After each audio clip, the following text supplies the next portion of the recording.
wabarakatuh. Sebelumnya, perkenalkan nama saya Siti Nur Masmudah dengan NIM 214110402090 dari kelas 3 PAIB.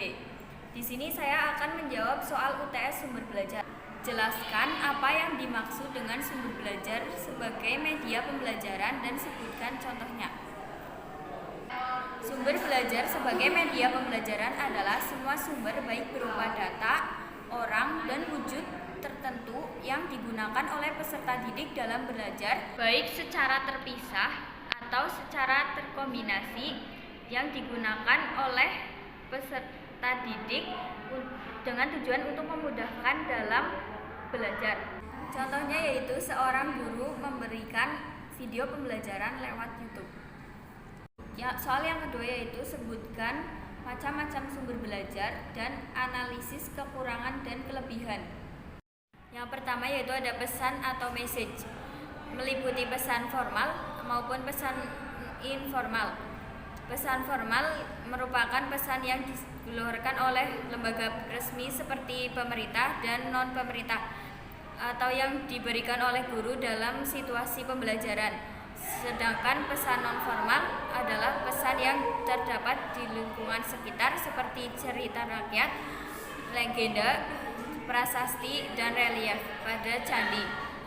Kelebihan dari pesan yaitu mudah mendapatkan berbagai informasi baik dari berbagai media, sedangkan kekurangan dari pesan yaitu karena saking mudahnya memperoleh informasi, terkadang informasi negatif pun ikut terserap. Yang kedua yaitu ada orang atau people. Setiap orang dapat berperan sebagai sumber belajar dan bahan pembelajaran.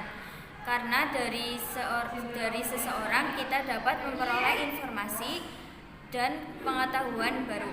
Kelebihan dari orang yaitu lebih mudah untuk memahami informasi yang diberikan dari seorang guru misalnya. Sedangkan kelemahan dari orang yaitu apabila orang itu berprofesional, maka ilmu yang akan diberikan tidak profesional.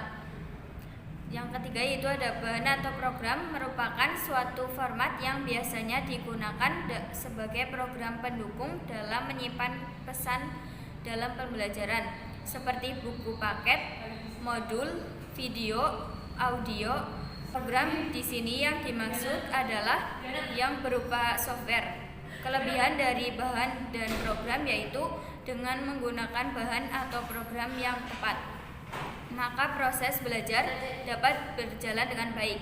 Sedangkan kekurangan dari bahan dan program yaitu adanya kemampuan mengoperasikan program, sedangkan setiap program tersebut memiliki cara pengoperasiannya tersendiri.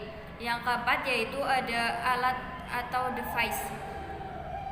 Alat atau device ialah benda-benda yang berbentuk fisik atau hardware yang berfungsi sebagai sarana untuk menyajikan bahan-bahan. Contohnya ada proyektor. Kelebihan dari alat atau device adalah dengan menggunakan alat yang canggih, maka proses belajar lebih efektif. Sedangkan kelemahan dari alat yaitu resikonya kehilangan data dan rusaknya alat tersebut. Yang kelima ada metode atau metode. Metode atau metode adalah cara atau langkah-langkah yang digunakan dalam pembelajaran. Cara penyampaian materi kepada siswa untuk mencapai tujuan pembelajaran yang diharapkan.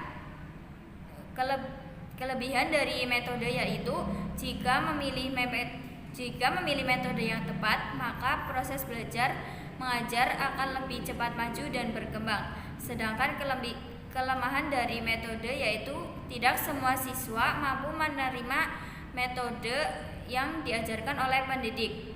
Yang keenam ada latar atau setting. Latar atau setting merupakan situasi dan kondisi lingkungan belajar, baik yang berada di sekolah maupun di luar sekolah, baik yang sengaja dirancang maupun yang secara khusus disiapkan yang digunakan oleh guru dalam pembelajaran. Kelebihan dari latar atau setting yaitu proses belajar lebih aplikatif, sedangkan kelemahan dari latar yaitu kurangnya pemahaman guru dalam memanfaatkan lingkungan.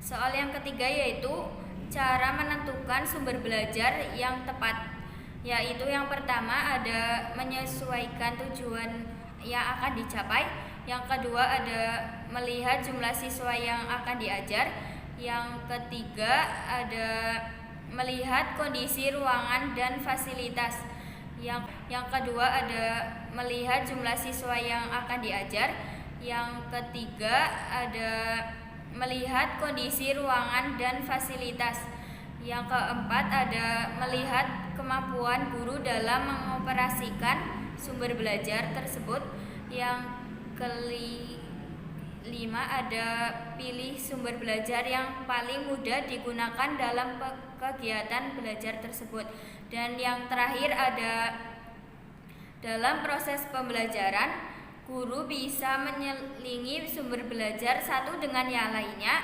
agar siswa tidak mudah jenuh.